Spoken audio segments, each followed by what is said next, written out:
дуруд бинандаҳои азизу гиромӣ, умедворем хубу хуш ва сиҳату саломат ҳастед. Афсона Кобиршо ҳастам. То чанд дақиқаи баъдӣ шуморо бо тозатарин хабар ва гузоришҳои Тоҷикистону ҷаҳон ошно месозам. Имрӯз 28 декабр ва соат дар душанбе 11. Шикояти деҳқонони панҷ аз андози барзиёд. Ҷорҷ Блэйк, ҷосуси собиқи Бритониё, дар 98 солагӣ даргузашт.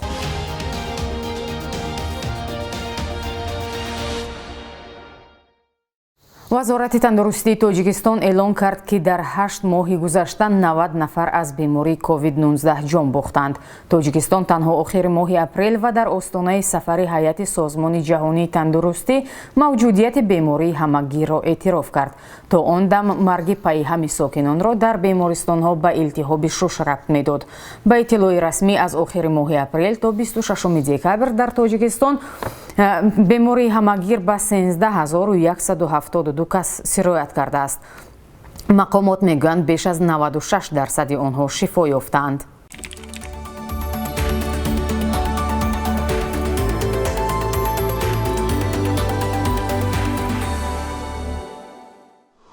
Ҷорҷ Блэйк, ҷосуси бритониёӣ, ки ҳамзамон барои КГБ-и шӯравӣ кор мекард, дар 98 солагӣ дар Русия даргузашт. Хадамоти амниятии Русия дар як баёния гуфтааст, ки афсари беҳамто Ҷорҷ Блэйк даргузашт. Хабаргузории ТАСС бо нақли қавл аз ин изҳорот гуфтааст, ки Блэйк сидқан кишвари моро дӯст медошт ва барои наҷоти инсонҳо дар солҳои пас аз ҷанги доими ҷаҳонӣ хидмат кардааст.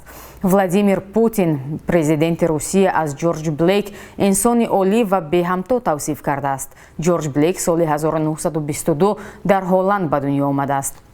замони бачагиаш дар Роттердам ва Миср гузаштааст. Ӯ забони русиро дар донишгоҳи Кембриҷ аз бар мекунад. Соли 1944 дар хадамоти истихборотии Британияи Кабир, ки бо номи Ми-6 маъруф аст, ба кор шурӯъ мекунад. Ӯ солҳои 1950 шефтаи ақидаҳои коммунистӣ мешавад ва ихтиёран ба КГБ-и СССР ҳамкорӣ мекунад.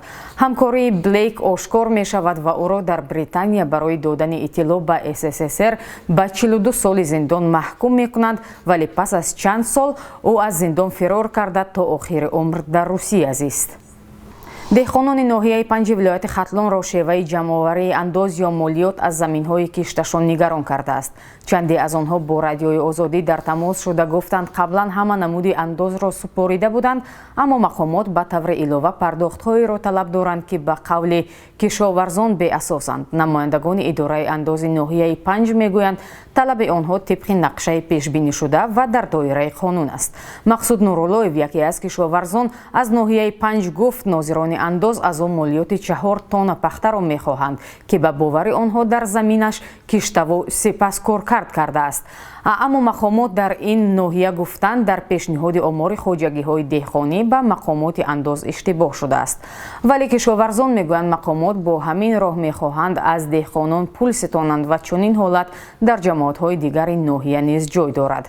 коршиносон бар инанд, ки талаби пардохти андоз аз деҳқононе, ки дар асл пахта накиштанд ва ё маҳсулоташонро худ коркард накарданд, нақзи ҳуқуқи андозсупоранда аст. шикоят аз ҷамъоварии андоз бо роҳҳои гуногун дар гузашта борҳо садо дода бошад ҳам, имсол дар шароити ҳамагирии COVID-19 нигарониҳо ва дархостҳои кам кардани андоз бештар шунида шуданд. ба ин ҳам андоздиҳандагон аз зиёд будани навъу ҳаҷм ва печидагиҳои қоидаи андоз ва тафтишоти пайҳами кормандони мақомоти андоз шиква мекарданд. беш аз 1 сол аст, ки ваъдаи ислоҳи кодекси андоз ва сабукӣ ба андоздиҳандагон садо медиҳад, аммо ҳанӯз амалӣ нашудааст. дар як ҳафтаи охир даҳҳо донишҷӯ аз клуб душанбе аз роҳ наёфтан ба имтиҳонҳо ба далели насупоридани шартнома шикоят карданд.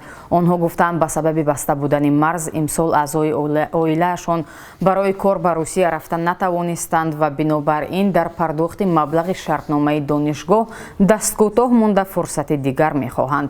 масъулони донишгоҳҳо мегӯянд, аллакай ҳамчун имтиёз ба шогирдон 6 моҳ муҳлат дода буданд ва онҳо бояд ҳадди ақал нисфи маблағ маблағро супоранд. Дар донишгоҳу донишкадаҳои Тоҷикистон феълан беш аз 227 000 нафар таҳсил мекунанд ки 166 000 онҳо бояд маблағи таҳсилро супоранд. Дар сурати насупоридани маблағи таҳсил донишгоҳ ҳақ дорад онҳоро хориҷ кунад. Донишҷӯён мегӯянд таъхир дар пардохти шартнома набояд барои иштироки онҳо дар имтиҳон монеа шавад, чун дар низоми таҳсили кредитӣ агар донишҷӯ даври аввали имтиҳонро супорида натавонад, даври дуввум танҳо бо пардохти маблағи муайян имконпазир мегардад ва ба мушкили молии донишҷӯён мушкили дигар зам мекунад.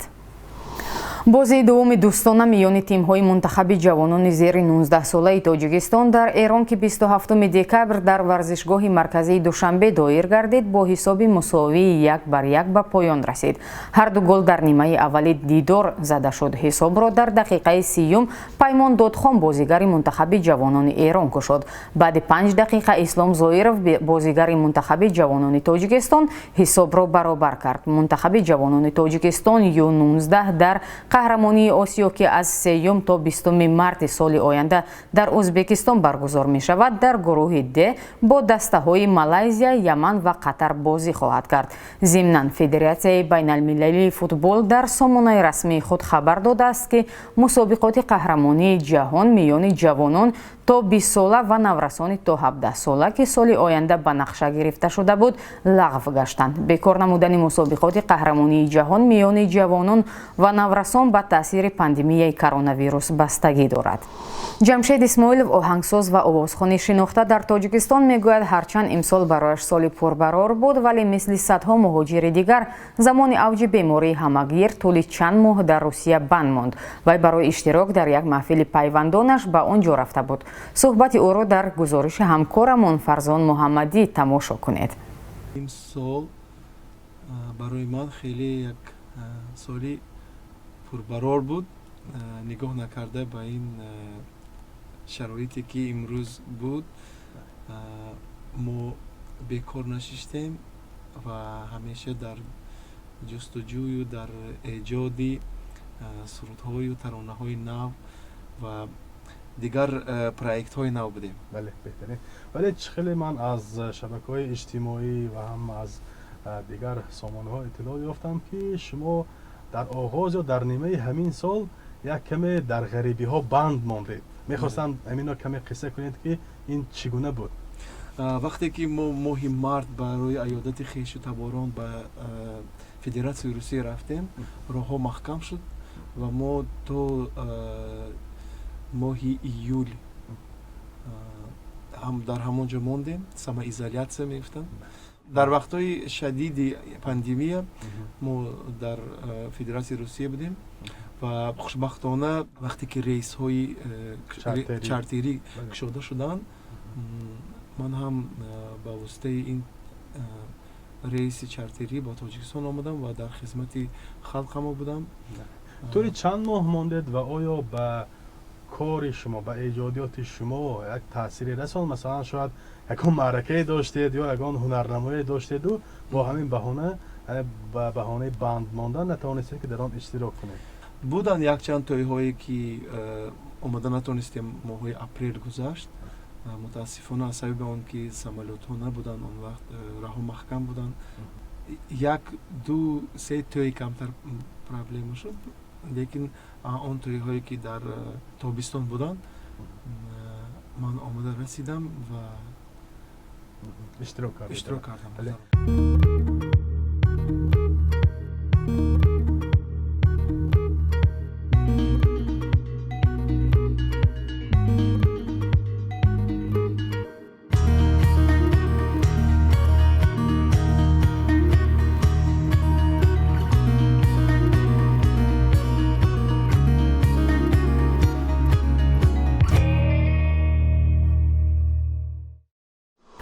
бонки миллии арзиши сомониро нисбат ба асъори хориҷӣ барои имрӯз 28 декабр чунин таъин кардааст.